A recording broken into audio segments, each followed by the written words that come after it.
Indian medical association द्वारा police अधीक्षक को एक ज्ञापन दिया गया और एक निजी अस्पताल के सामने प्रदर्शन करने वाले लोगों पर कार्रवाई की मांग की गई। आपको बता दें कि पिछले दोनों डॉक्टर जितेंद्र रामदार के अस्पताल का एक वीडियो सोशल मीडिया पर वायरल हुआ था। वीडियो में अस्पताल में एक शख्स आयुष्मान कार्डधारी से इलाज के नाम पर पैसे की मांग कर रहा है, साथ ही अस्पताल में इलाज न करने की बात भी कह रहा था। वीडियो में वायरल होने के बाद एनएसयूआई कांग्रेस कार्यकर्ताओं ने जामदार अस्पताल के सामने प्रदर्शन किया था और आयुष्मान कार्ड पर इलाज न करने पर अस्पताल के खिलाफ कार्रवाई की मांग की थी। अब मामला तूल पकड़ता बढ़ता जा रहा है। अब इंडिया मेडिकल एसोसिएशन के लोगों ने भी पुलिस के पास एनएसयूआई कांग्रेस कार्यकर्ताओं पर कोरोना के कर्फ्यू का उल्लंघन करने पर कार्रवाई की मांग की है। संस्कारधारी टीवी न्यूज़ से अमित सोनी की रिपोर्ट।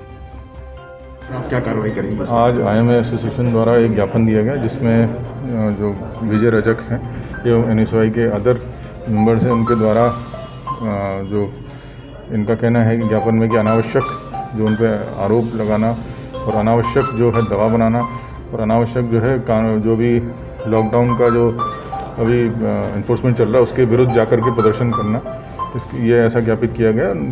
इस पर पूरा संज्ञान लेके हम विधिवत कार्रवाई करेंगे।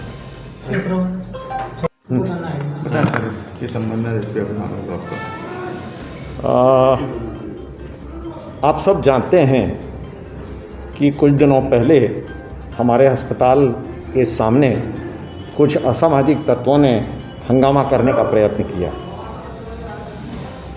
किस कारण से किया वो भी हम जानते हैं। जिस व्यक्ति ने किया वो किस विचारधारा का है, किस पद पर है और उसका आने वाले समय में इंटरेस्ट क्या है, वो क्यों कर रहा है और किस चीज़ से वो प्रेरित है और किसके द्वारा सपोर्टेड है, प्रायोजित है, ये सारी चीज़ें आप सबको और पूरे शहर को समझ में आ रहा है। अब इसका सीधा सीधा जो निष्कर्ष हमें दिखाई पड़ रहा है वो ये है कि क्योंकि मेरे अगेंस्ट कोई व्यक्तिगत उनको किसी प्रकार का कोई कारण नहीं मिला, पिछले 1.25 साल से 1.5 साल से कोरोना की भीषण महामारी में 64 वर्ष की आयु में डायबिटीज़, कार्डियक सारे प्रॉब्लम होने के बाद भी मैं लगातार काम कर रहा हूँ।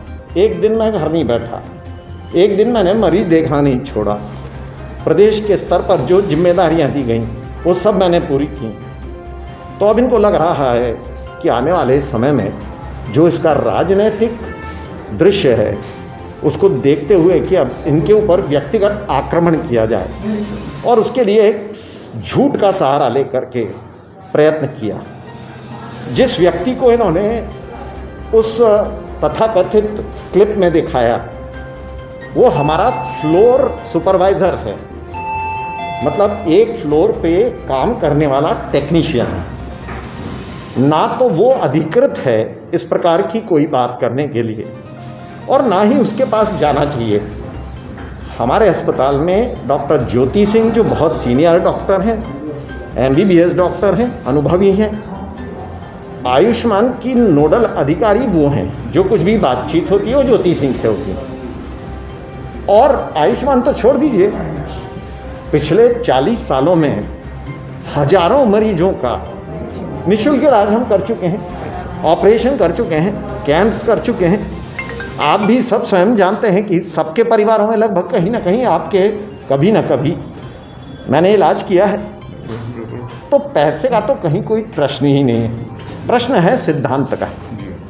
और बड़ा सीधा सीधा है कि माननीय नरेंद्र मोदी जी ने जो एक सिस्टम बनाई है आयुष्मान की, पूरे देश के गरीबों को राहत देने के लिए, और माननीय शिवराज सिंह चौहान जी ने जो इसको कोरोना के लिए अधिकृत करा करके जो काम किया है उसके अगेंस्ट जाने का तो कोई प्रश्न ही नहीं पैदा होता।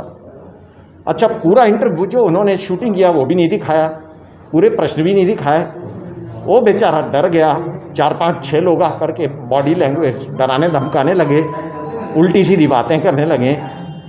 बल्कि मैंने जो उससे पूछताछ की हमारे उस कार्यकर्ता से, तो उसने मुझे ये बताया कि वो लोग ये चाहते थे कि किसी और मरीज का इलाज किसी और के नाम से कराया जाए।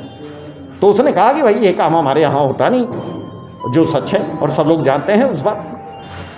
जितना एथिकल इलाज हमारे अस्पताल में होता है शायद और कहीं नहीं होता है। हमारा निवेदन SP साहब से केवल इतना है कि जब कोरोना की इतनी घोर महामारी के अंदर टोटल लॉकडाउन चल रहा है, उस समय अस्पताल का घेराव करने का प्रयत्न करना अपने आप में एक जघन्य अपराध है, क्योंकि अस्पताल एक मंदिर है। क्या मांग कर रहे हैं? हम लोग तो कह रहे हैं कि उसको तुरंत अरेस्ट करना चाहिए, उसके ऊपर कड़ी से कड़ी धाराएं लगाना चाहिए और वो दोषी है उसको सज़ा मिलनी चाहिए। ठीक, थैंक यू।